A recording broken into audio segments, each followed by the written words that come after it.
Muy buenas tardes. Feliz de estar con ustedes y en la gratísima compañía de Fausto Amador Arrieta. Hola, don Fausto. Placer de vernos una vez a la semana es realmente, y discutir temas que nos interesan y estudiar esos temas antes es un gusto realmente, ¿verdad? Muy buenos días, Mimi. Efectivamente, y me parece tan acertado que hayas escogido que platiquemos de Ucrania, sobre todo porque tengo la sensación de que nuestros puntos de vista son bastante diferentes de lo que está corriendo en los medios actuales. Eso era lo que iba a comenzar yo exactamente, para que veas cómo estamos de Conectados. comunicado.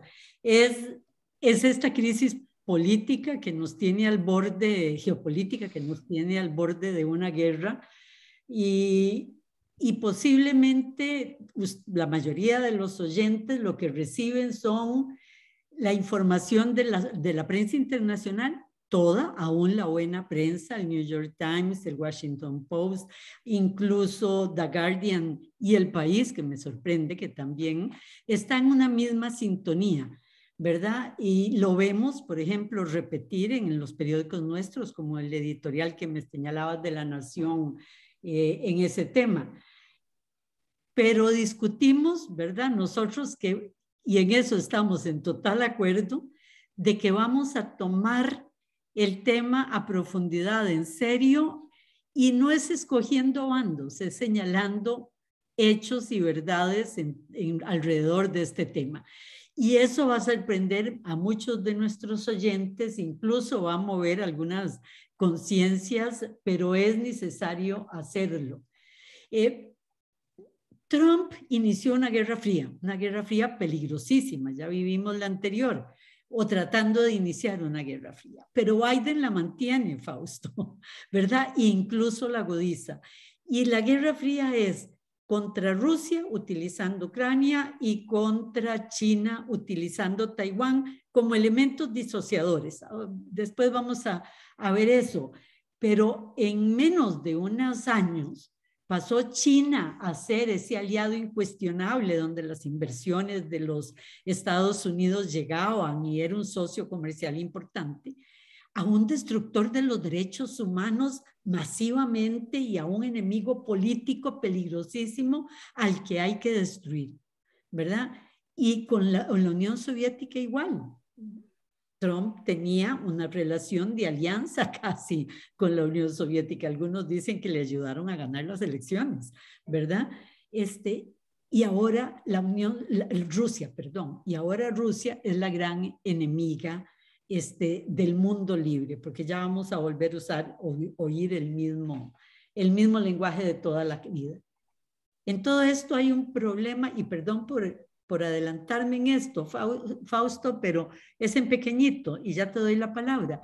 Y es que los neoconservadores norteamericanos, esos que creen en el supremacismo blanco, esa extrema derecha gringa, a raíz de las Torres Gemelas, toman el Departamento de Estado y no se han bajado de ahí, ¿verdad? Y ahí, y ahora vos harás las conexiones, lo vemos con la guerra de Irak y ahora con este conflicto en las fronteras de la Europa o en Europa, Euroasia. Con esta larga introducción, te dejo la palabra para lo que siempre te gusta hacer y que es tan rico, Bueno, enriquecedor, que lo, son los antecedentes de todo esto. es que no se podría comprender, Mimi, realmente no hay manera de comprender lo que está pasando en Ucrania si no vemos cuáles son los actores de esta crisis y cómo entran en eso. Comencemos con Ucrania. Es decir, Ucrania es un país que ha sido, es el sitio obligado de tránsito entre el oriente y el occidente. Era la ruta de la seda.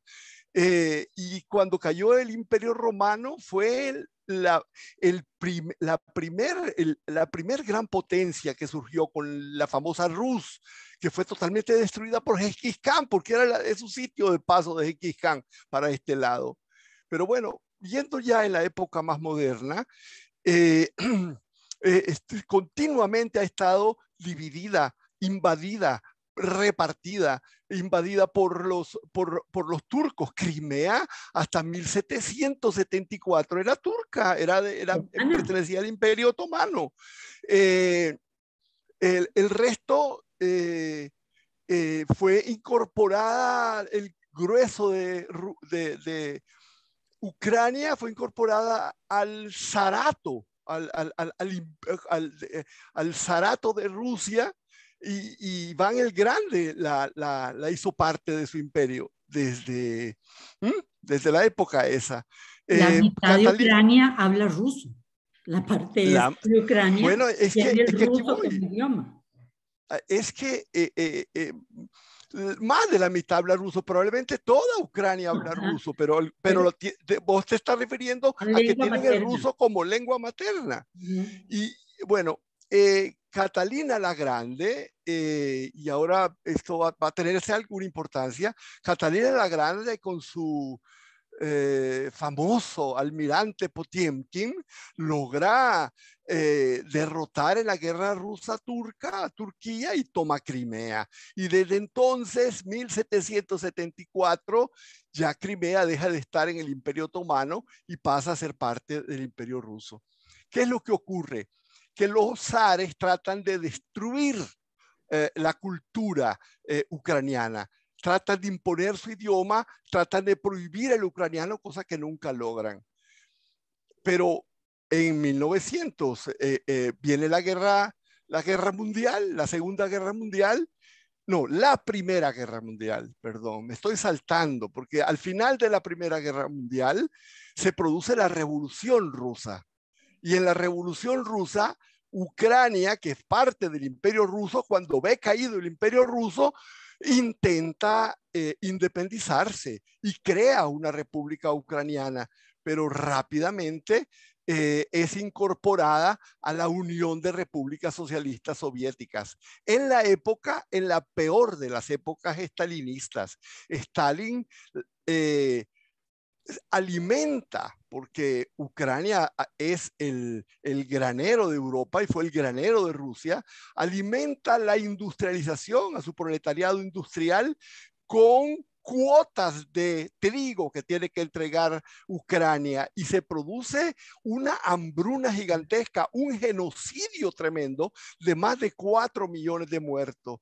Quien quiera verlo, que lo busca el Oldemar, que lo busque en Wikipedia. Realmente uno de los grandes genocidios.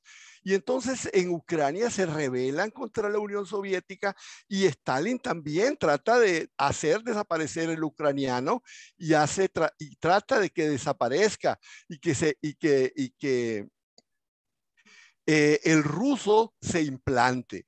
Pero bueno, resulta, Mimi, que a finales de la guerra, después de la guerra, mandan a Ucrania de secretario general del Partido Comunista, de secretario general de la República Socialista de Ucrania, mandan a un héroe al que había dirigido la batalla de Stalingrado, un ucraniano, que cuando llega a Ucrania como secretario del partido, se siente el alma rota con las barbaridades que han hecho en su país.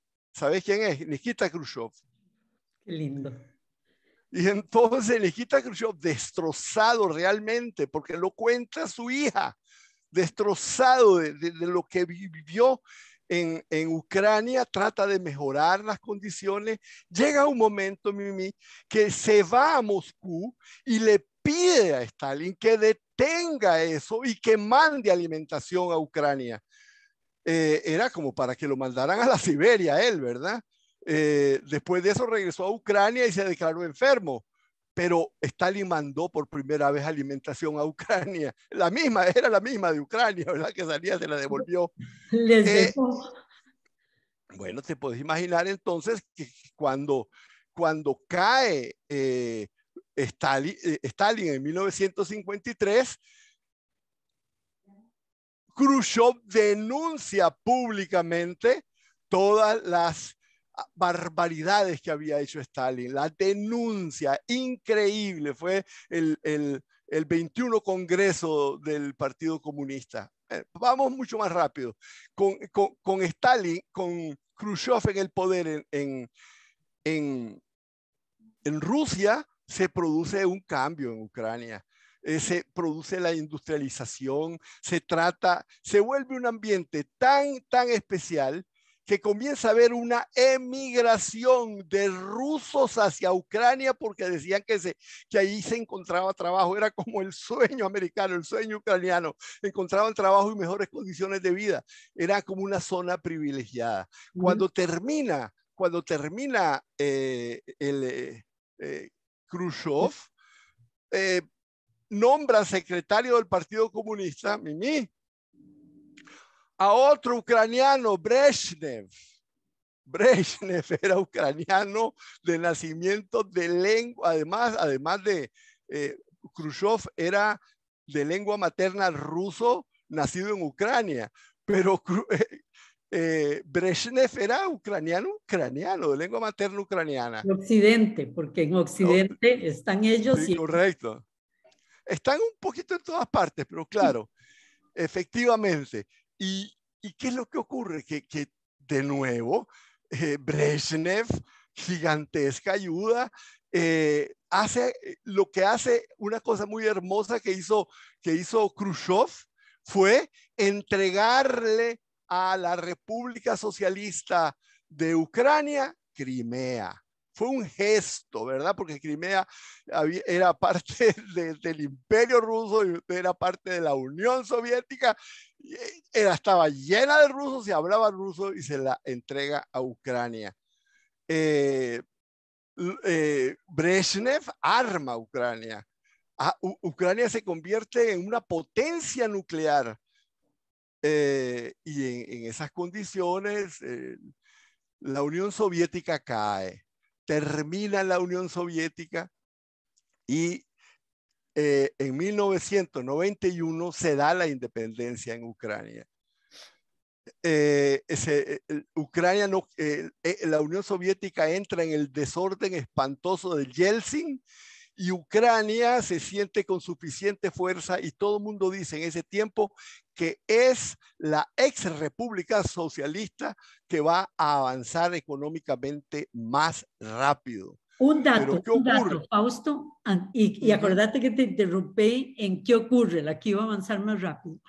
Es importante señalar que cuando va a caer el muro de Berlín, Gorbachev negocia con Estados Unidos y con Europa de que bota el muro, pero la OTAN no va a hacer entrada en los países de la Unión Soviética. ¿Verdad? Esa es una negociación de en ese momento. Dejémoslo ahí, después lo retomás y lo No, porque es muy interesante. Sí. Mira, ¿qué es lo que ocurre? Que se está desmembrando. Estamos en 1990. Todavía no ha caído el muro de Berlín. Y en esas condiciones ya se está planteando una apertura. Y James Baker se dirige en Moscú a hablar con Mikhail Gorbachev y establecen un memorándum en donde aparece por escrito, así textualmente, lo estoy leyendo: los estadounidenses entienden que las garantías son importantes para la Unión Soviética, todavía está en la Unión Soviética, y que la actual soberanía militar de la OTAN no se extenderá ni una pulgada hacia el este de Alemania. Ahí está. Eso es lo que dijeron. Pues mira, en esos momentos, la asistente del embajador ruso, del embajador norteamericano en Moscú, es Nina Khrushcheva, la nieta de Khrushchev. Y el embajador es Yad Matrok. Y cuando regresa le cuenta Yad Matrok a Nina lo que pasó y le dice: ay, yo creo que debió pedir Gorbachev que se lo pusieran por escrito. Eso lo cuenta Nina Nina Khrushcheva públicamente ahora que ocurrió toda esta crisis. Pero bueno, podemos más o menos retomar ahí donde estábamos, que estábamos en el tema de la independencia de Ucrania y el inicio de su vida independiente. Tremendo, la vida independiente de Ucrania fue un desastre. La mayor corrupción de todos los países de Europa del Este, de los que habían salido del régimen soviético. Hubo dos grandes temas que estaban surgiendo. El tema de la democracia y el atractivo que significaba para la República Ucraniana pertenecer a la Unión Europea, y por otra parte, un enorme segmento de la población que quería mantener sus lazos con Rusia. Pero hay que tomar en cuenta, Mimi, que Rusia estaba destruida, que Yeltsin la había desbaratado. Yeltsin fue terrible. Yeltsin, cuando quisieron destituir, cuando el Congreso de Rusia quiso destituir a Yeltsin, Yeltsin bombardeó el Congreso de Rusia, bombardeó además, es decir, un alcohólico que alcoholizado manejaba la crisis más grande posiblemente de la historia de Rusia, ¿verdad? No, pero esa caída fue tremenda, y entonces ocurre que a partir del 2000 desaparece de repente Yeltsin. Así, de repente se le entrega el poder a Putin. Y Putin encuentra una Rusia postrada, arrodillada, despedazada. Y además encuentra una Rusia. En manos de la mafia. En manos de la mafia. Y efectivamente, en manos de la mafia. Y yo quisiera decirte que cuando eso ocurre, ya habían establecido con el mismo Yeltsin, habían establecido en 1997 un acta, el acta OTAN-Rusia. Y entonces, ¿cuál era esa acta? Esa acta dice que la OTAN va a hacer parte a Polonia, República Checa, Hungría, Lituania, Estonia, todos ellos. Pero dice, con Rusia, es un acta realizada con Yeltsin.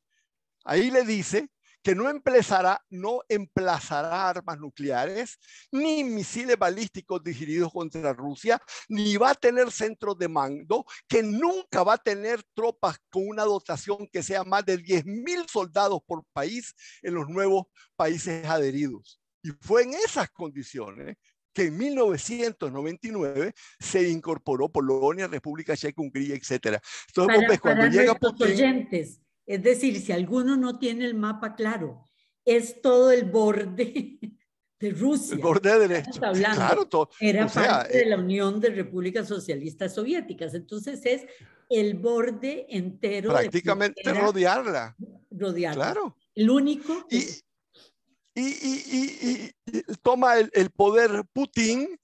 Y entonces, bueno, podemos hablar en algún momento de la personalidad de Putin. Pero siguiendo con lo que es Ucrania, se produce un gobierno pro-ruso, Yakunovich, rompe unas elecciones, hace trampa, y entonces ante la trampa electoral se produce una de las revoluciones pacíficas, de los movimientos pacíficos más bellos de la historia moderna, lo que se llamó la Revolución Naranja. La Revolución Naranja, Yakunovich se ve obligado a dejar el poder. Eso fue en 2004. Sin embargo, Yakunovich regresa al poder en 2010.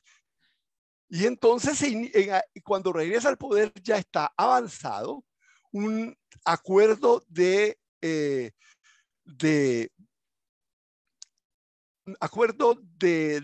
libre comercio con la Unión Europea. acuerdo comercial, acuerdo de asociación, como le llama la Unión Europea.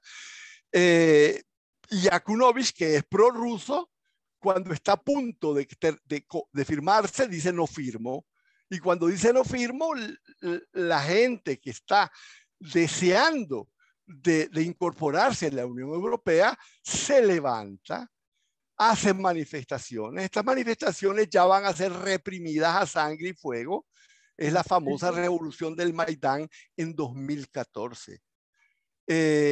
Yakunovich se ve obligado a deponer, huye de Ucrania y en esos momentos es que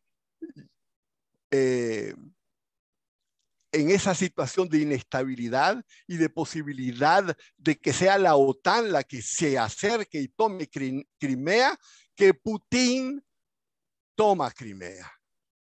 Un sitio decisivo para la estabilidad. Hacen un referendo que nadie ha dicho que fue falso.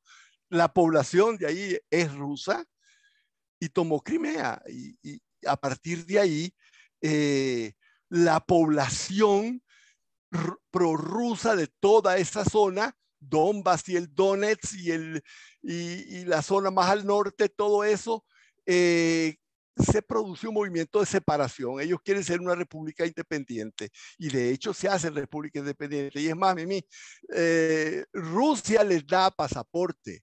Hay más de 200,000 personas con pasaporte ruso ya en esa zona.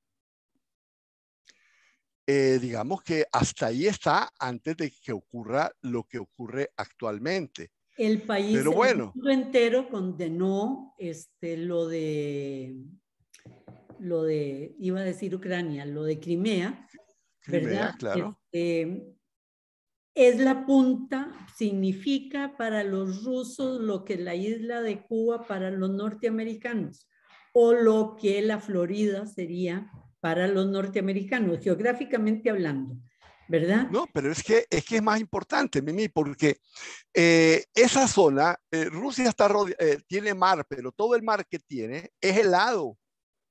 Y todo el mar que tiene da al norte, da a la Antártica. El único mar que les da acceso al Mediterráneo es el Mar Negro, y la única salida que tienen al Mar Negro es por la costa de Crimea, y la flota rusa está en Sebastopol y en Crimea. O sea, no es solamente un tema de cercanía, es un tema que es decisivo. Es el único mar dulce que tiene, mar caliente. Además, siempre perteneció al Imperio Ruso, o sea, toda la vida. Como parte que había sido un arreglo de ser traspasado a Ucrania por 2 presidentes ucranianos, pero que era parte de Rusia. Estoy haciendo de abogado del diablo. No, y además, siempre fue ruso, claro un que referéndum donde la gente de Crimea votó por ser aliado de Rusia y buscar la independencia como país. O sea, incorporarse, Mimi, incorporarse a Rusia,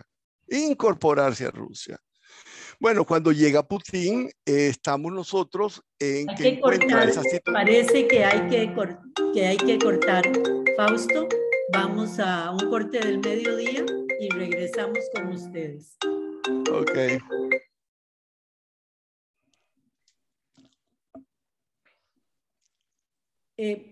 De nuevo con ustedes, yo estoy en voz, perdí la imagen, pero ya la retomaré en un segundo.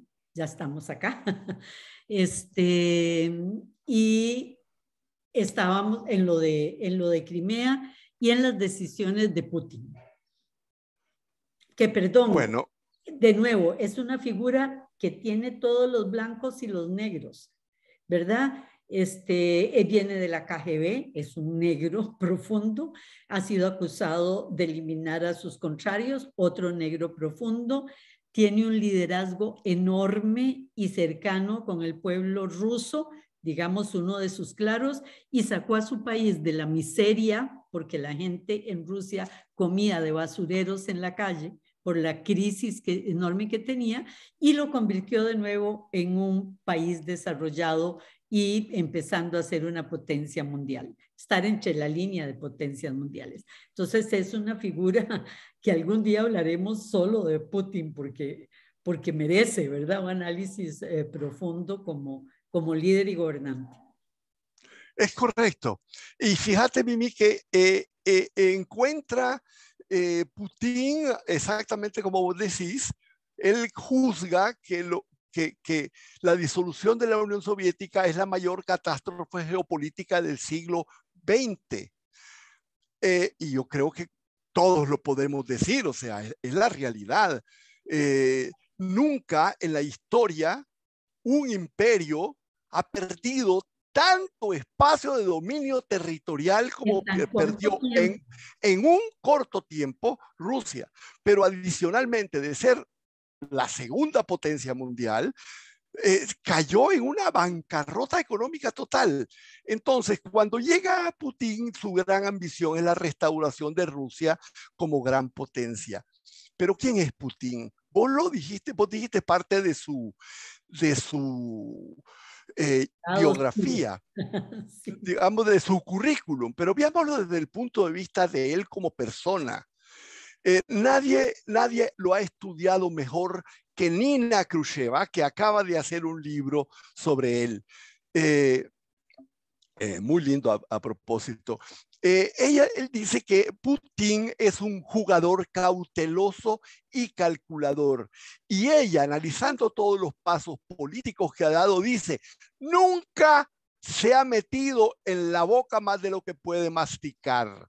Es una frase de él mismo, del propio Putin. Yo no me meto en la boca más de lo que puedo masticar. Jamás se le conoce un paso en falso. Ninguno de los movimientos que ha dado ha perdido. Todos los movimientos políticos, geopolíticos, externos, todos sus movimientos audaces han sido maestros. Incluso Crimea, que todo el mundo le decía que era un disparate lo que estaba haciendo y que ahí está, fue todo un éxito. Él es además maestro de judo, de verdad, profesionalmente. Sí, sí. Él tiene cinturón negro de judo, cuarto dan, o sea, muy avanzado. Entonces, él aprovecha la fuerza del contrario para que la fuerza del contrario se convierta en su debilidad. Y eso es lo que está haciendo ahora. O sea, lo que está haciendo un jugador cauteloso y calculador no se va a meter a una aventura. Fausto. La OTAN, ¿sí? Sí, la OTAN. Es que el tema era la OTAN. Una de las primeras reacciones de Putin fue pedir el ingreso de Rusia a la OTAN, ¿verdad?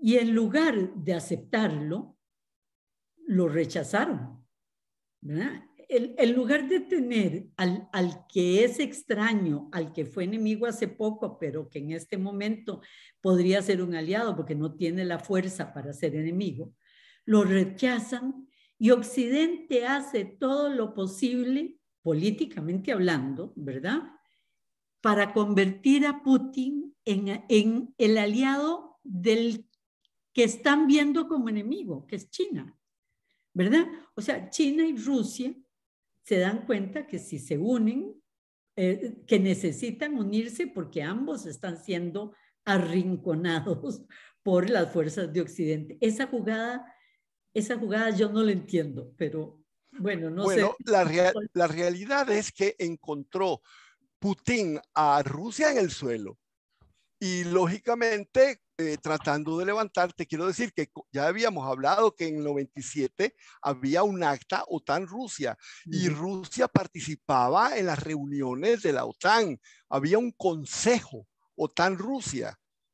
Ese consejo, aquí nosotros tenemos que entender una parte, vos decís, no lo entiendo. Sí, hay que entenderlo. Es la línea militar expansiva de los Estados Unidos que volvió al ruedo con George W. Bush. Y con los neoconservadores supremacistas blancos en el Departamento de Estado. ¿Verdad? En la es correcto, gringa. Es correcto. En 2001, Estados Unidos dijo que se iba a retirar del tratado de misiles balísticos. En el 2003 invadió Irak bajo falsas premisas. En el 2014, en el 2008, impulsó la admisión de Ucrania y Georgia en la OTAN. O sea, es la línea militar expansiva de los Estados Unidos, que ha sido catastrófica en el siglo XXI, la que crea ese cambio. De hecho, es ante esa línea militar expansiva y en ese contexto que Putin toma preventivamente Crimea. Ok. Entonces, si vos decís, no lo entiendo, sí, es que... claro. Sí lo entiendo, pero es muy torpe. Solo se puede entender con un elemento más del que estás diciendo. Y el elemento más, si me lo permiten, tiene que ver con esos neoconservadores en el Departamento de Estado de los Estados Unidos, que va un poco más allá del expansionismo militar. Y voy a dar lectura, si me lo permitís, porque es un churuquito no tan corto, a la revista Newsweek. Nadie puede acusar a la revista Newsweek ni de comunista, ni de pro-Putin, ni de nada. Es Newsweek de los Estados Unidos.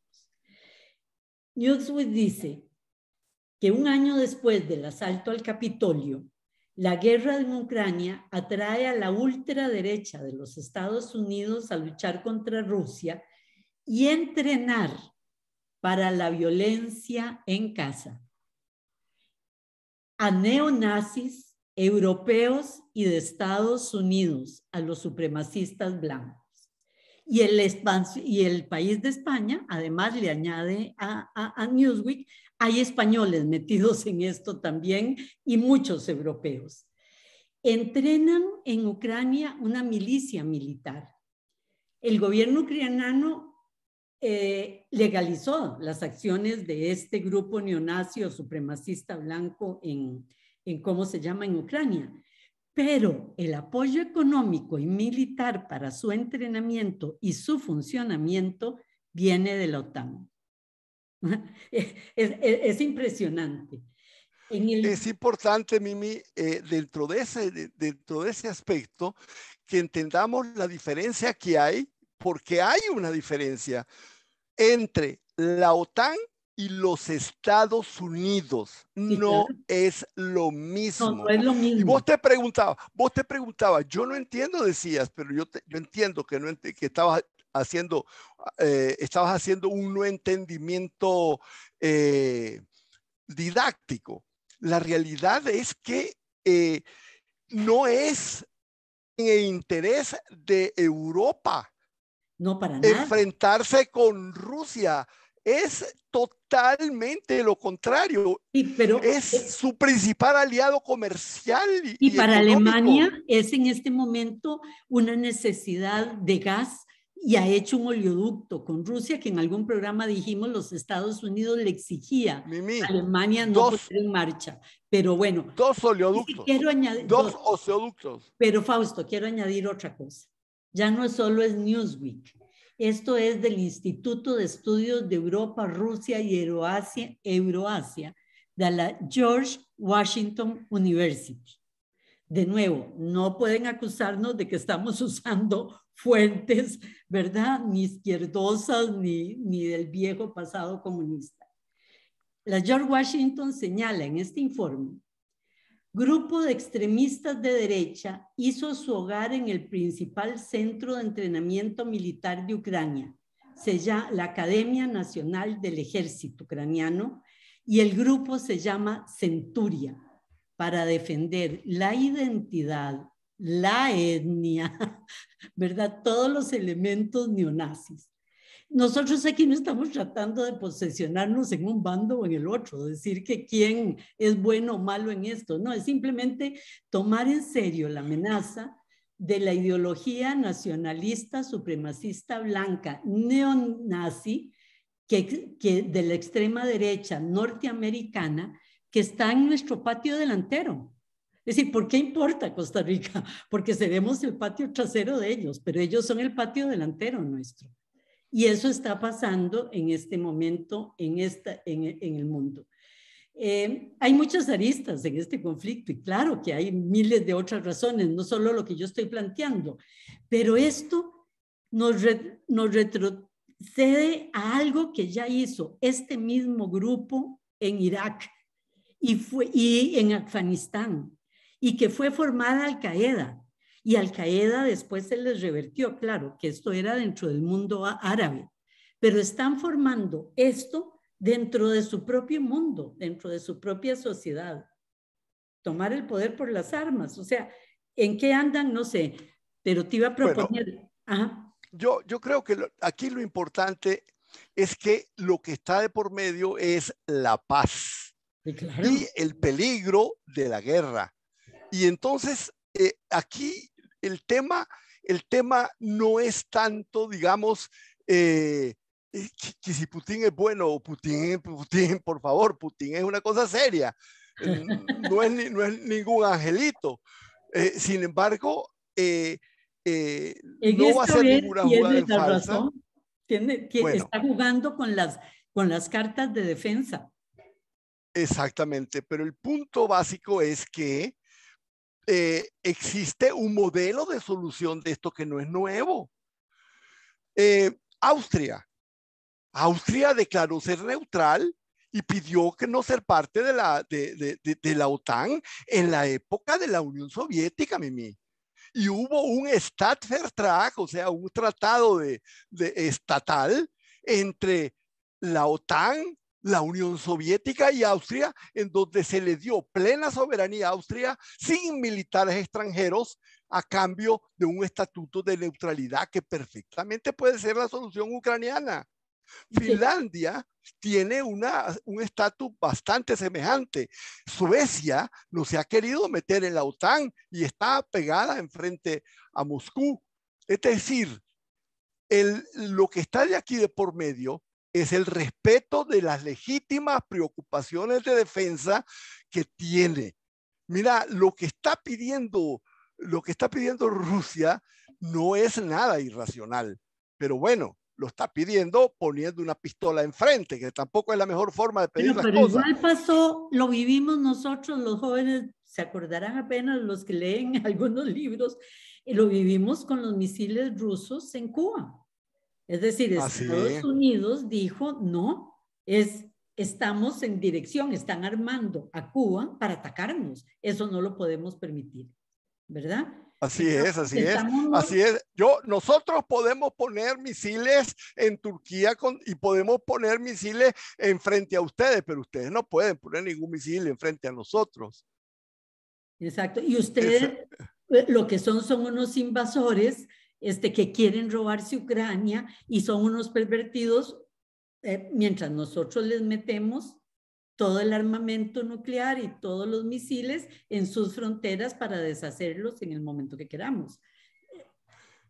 Es, aquí nosotros debemos entender que entonces que Europa se está sintiendo acorralada es y las culpada. posiciones y las posiciones no son iguales.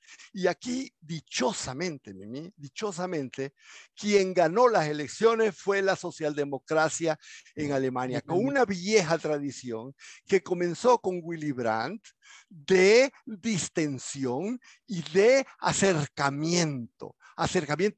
Él decía, acerquémonos pacíficamente, que vean que nuestro acercamiento no es una amenaza. Ese es el principio de Willy Brandt y de la socialdemocracia. Y entonces Estonia quiso enviarle armas a Ucrania y los alemanes dijeron, no, no, por aquí no pasan. Y entonces llegó el jefe de la CIA la semana antepasada a pedirles que intervinieran y Scholz les dijo que no.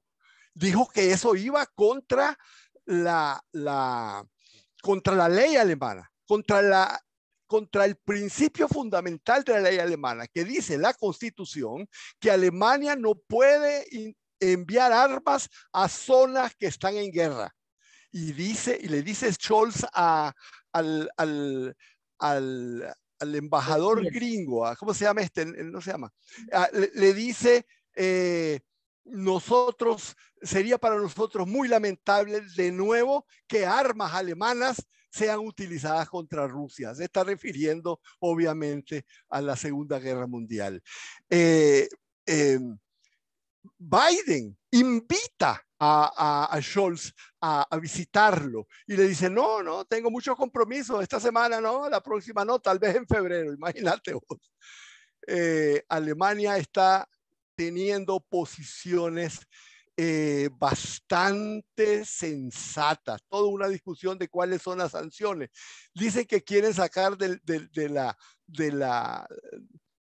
SWIFT bancario a Rusia como sanción y dice, bueno, entonces vamos a ser nosotros los primeros castigados, no Rusia, sino nosotros, porque no vamos a poder pagar, no vamos a poder comprar, no vamos a poder, prácticamente van a paralizar toda nuestra negociación, nos van a obligar a tener que comprar el gas norteamericano, que es, no solo es caro, sino que está hecho con fracking. En un momento en que hay un compromiso con el cambio climático. Bueno, nadie sabe lo que quiere Putin. Querrá ganar terreno diplomático con la ayuda de amenazas militares. Está haciendo una operación militar con el pretexto de falta de concesiones de Occidente, pero ese no es el punto. La tendencia fundamental en Alemania en estos momentos es: no le demos importancia al peligro de guerra, porque si le damos importancia como lo está haciendo Estados Unidos, lo que está haciendo es empujando hacia la guerra. Y cuando dice la guerra es inminente, lo que está haciendo es creando un estado de ánimo bélico internacional. Si uno ve el acuerdo de paz o la negociación propuesta por Rusia, por Putin, ahí te das cuenta detrás de qué anda. O sea, aprovechando esta crisis para de una vez lo que no logró Gorbachev, porque no se lo pusieron por escrito, o lo que los Estados Unidos se han bailado de los acuerdos ya firmados, con Estados Unidos obligarlo a firmar lo que ya era un acuerdo previo, que es no poder llenar el borde de Rusia, toda la frontera de Rusia, de sus ejércitos, de sus misiles, de sus armas nucleares, etcétera, etcétera. O sea, usted una cosa importante, Mimi, en ese plano, nosotros tenemos que recordar que en estos momentos Biden está en el suelo de la popularidad. Ay, sí, los gringos los gringos cada vez que está un presidente es impopular, se inventan una guerra. Y los nicas con Costa Rica. O sea, exacto, pero mira, hay otro. Mira, ¿cuál es el país de Europa que más está empujando hacia la guerra? Inglaterra. ¿Por qué? Porque el otro está en el suelo, su prestigio. No, y se está cayendo. Lo van a poder hacer un impeachment en cualquiera de estos días y lo sacan de gobierno, ¿verdad? Entonces, claro, hay que hacer guerra contra Rusia, ¿verdad? Claro, pero mira, Mimi, basta que hay otra cosa que no dije de la personalidad de Putin. Putin es su afición personal es la historia. Es un lector ávido de la historia. Dicen que el tipo es como un patán, pero llama sistemáticamente a historiadores a que le aclaren algunos puntos que no entiende de la historia. Él es un historiador. Y mira, hay que regresar a la Primera Guerra Mundial, que pensaban que cualquier cosita que estaba pasando en Sarajevo no iba a pasar nada. Están jugando con el fuego y en el fuego pueden arrastrar al mundo.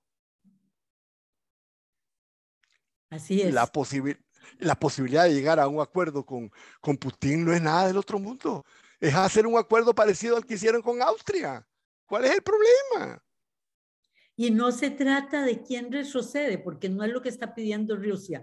No es la crisis de misiles en Cuba, en que los gringos hicieron bajar el brazo a Gorbachev, ¿verdad? Y rendirse, todo entre comillas, ¿verdad? No, aquí lo que les está proponiendo no es retírense porque frente a mi fuerza ustedes tienen miedo de que yo haga una guerra, ¿verdad? Y fuerte, sino que le está diciendo, hagamos un tratado. Y hagamos un Así es. tratado, como decís Hagamos un vos, tratado, como ya sí. se han hecho con todas las características de los es más, como estaba funcionando Europa, la OTAN y Estados Unidos con Rusia, antes de que empezara esta necesidad, Carrera, de esta esta carrera carrera de los armamentista bélica. bélica y no olvidarse del punto que yo metí, Fausto, y del supremacismo blanco, del neofascismo, ¿verdad? Que quiere entrenar a sus... Yo creo que ahí tenemos un programa que deberíamos hacer de analizar detrás de qué andan los supremacistas blancos, por qué esa necesidad de entrenamiento militar duro, eso qué implica para los Estados Unidos y la democracia norteamericana. Que ahí tenemos un lindo programa hacia futuro. ¿Te suena? Está interesante, claro que sí, me pareció interesantísimo. Okay. Por supuesto. Nos queda un minuto, yo creo que ¿cómo se llama? Que lo hemos dicho casi todo, ¿verdad? Lo que queda es... Básicamente, sí, lo que tenemos que decir es que no es el sometimiento a Moscú de ningún país lo que está en juego. Lo que está en juego en estos momentos es la paz en Europa por medio de la seguridad de Rusia. Es un país frágil que no conviene agitar porque tiene un alto potencial, el mismo de inestabilidad interna. Se trata de que la paz no es contraria de la soberanía. Aquí nadie está amenazando la soberanía de Ucrania. Amenazar a Rusia no es respetar la soberanía de Ucrania. Lo que está de por medio acá es un acuerdo de paz. Este es el momento en que los premios Nobel deberían de salir. Naciones Unidas, por Dios santo, esto no es para que lo negocie la OTAN. Esto es una negociación típica de Naciones Unidas, ¿verdad? Que se puede poner por encima de la Unión Europea con los problemas, o le podría servir de pie de amigo a la Unión Europea para llamar a cuentas a los Estados Unidos. Por Dios, si las Naciones Unidas no intervienen en este conflicto, ya definitivamente quedaron ninguneadas y deberían ya empezar a buscar qué hacemos para los debates y discusiones a nivel mundial. Mira, en el Consejo de Seguridad, lógicamente, no van a poder llegar a ningún acuerdo. No. Lo que yo decía era que este tipo de cuestiones, vos sabés que cada vez que un país va a entrar a la OTAN, a quien se le pide permiso para entrar en la OTAN, a donde se deposita la solicitud, no es en la OTAN, en Europa, se deposita en Washington, en los Estados Unidos. O sea, de lo que se trata aquí, yo me estaba refiriendo a los premios Nobel, es que se necesita gente de opinión que tenga peso, ¿verdad? Que diga lo que estamos diciendo, pero que exacto, pueda llegar que se enfrente a la opinión más distendida, que es simplemente armar hasta los dientes a Ucrania para una guerra que, bueno, es una locura. Bueno, mil gracias, Fausto. Mil gracias a todos ustedes por habernos seguido el día de hoy y nos vemos el próximo miércoles. Pueden oír este programa en diferido en YouTube, en Facebook y en el Alto Voltaje, 89.1 cadena radial costarricense. Muy buenas tardes. Buenas tardes, Mimi.